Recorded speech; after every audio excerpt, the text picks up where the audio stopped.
So I'm on replicate.com here using Flux Pro 1.1, and what I want to do is use this image reference on the right as just a basic start point in order for me to create an image off the back of it with my own kind of twists.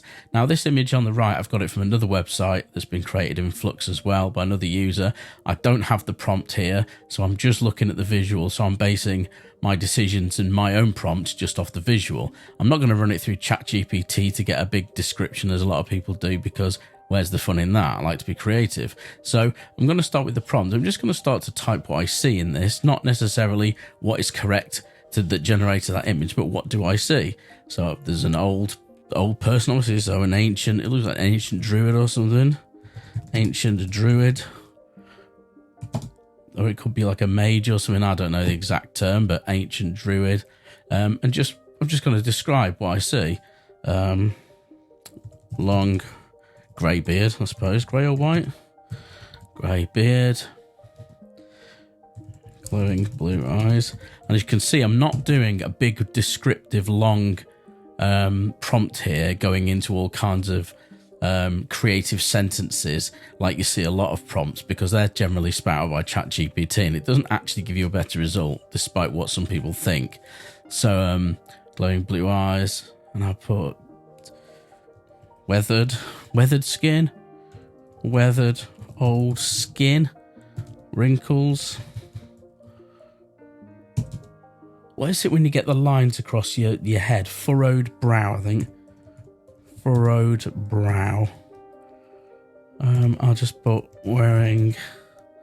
Now this one I'm going to put. So wearing. I'm going to put dark red cloak. Tattered dark red cloak. This is where I'm starting to deviate now and do my own thing. With a large hood.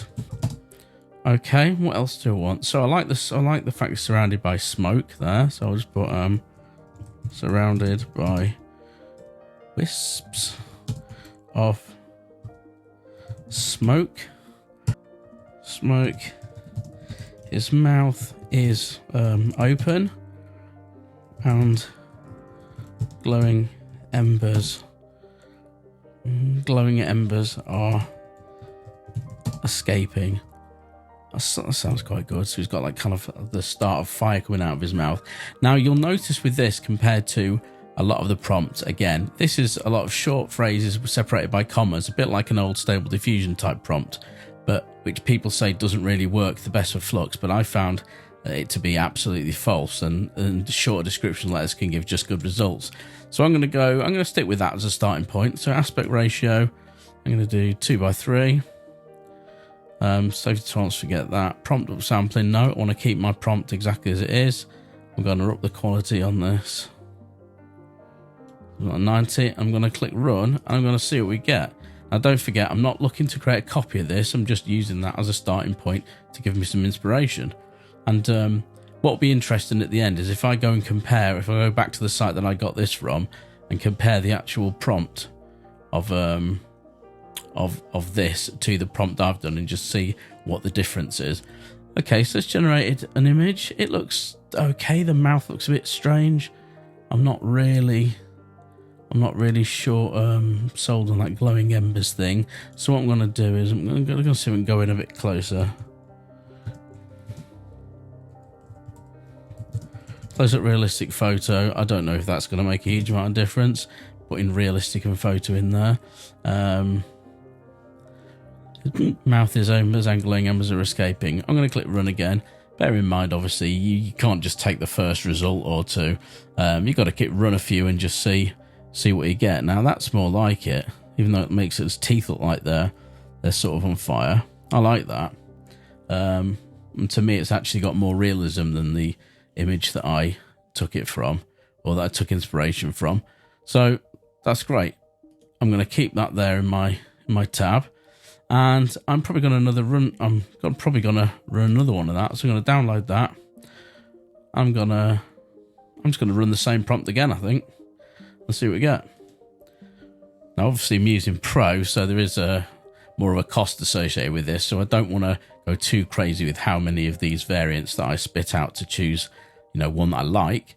But we're definitely on the right tracks here, so it'd be good to oh, this is getting really interesting, but there's something about the flames in the mouth that don't really work to me overall. I think it's just a bit, I think that's just taking things a little bit far. It's kind of starting to look a bit like fake CGI-ish around there, so I'm going to actually tweak that now. His mouth is open. His mouth is open, and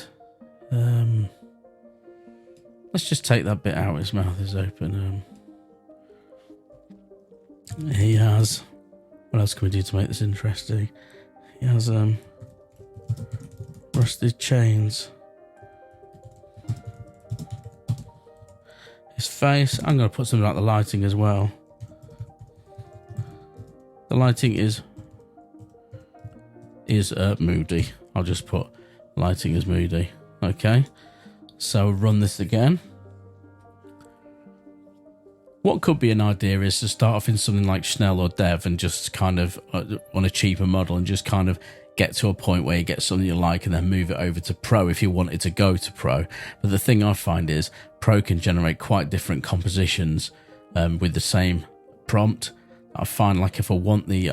yes. So I just interrupted myself. This is what I want. This is nice. I really like that. I'm going to download that. Yeah, I feel that like Pro does its own thing so much that it's almost worth just spending time in Pro once you get better at it, and you can just refine it pretty quickly. Okay, now I don't really want the blue glowing eyes now. I don't think it looks right with this. I could just go in Photoshop and just change the color of that afterwards. Photo P, sorry. But what I'm going to do instead is do one more round, I think. I'm going to say... Let's have a look at where's the part by his eyes. So I'm going to put solid white eyes. And don't forget, you can take a couple of these generations and then you can sort of composite them together in like Photopea or Photoshop, whatever you use. Yeah, that's pretty nice. It's not solid white eyes, but it's got that kind of look. I'm going to download that, and then I'm going to do one more thing, which is I'm going to do a 16:9 and run that, and see if we can get a good thumbnail image using the same prompt. If not, I'll just use one of the other generations we've made. Taking a second. Yeah, looks okay. I'm not hugely keen on that. I'm going to run it one more time. I don't really want to waste so much money on this. Speaking of that, let's check how much it costs actually. So 25 images for $1 roughly. Yeah, that's nice actually. I really like that. Okay, I'm going to download that. And that'll be our final image then. I hope you enjoyed the process.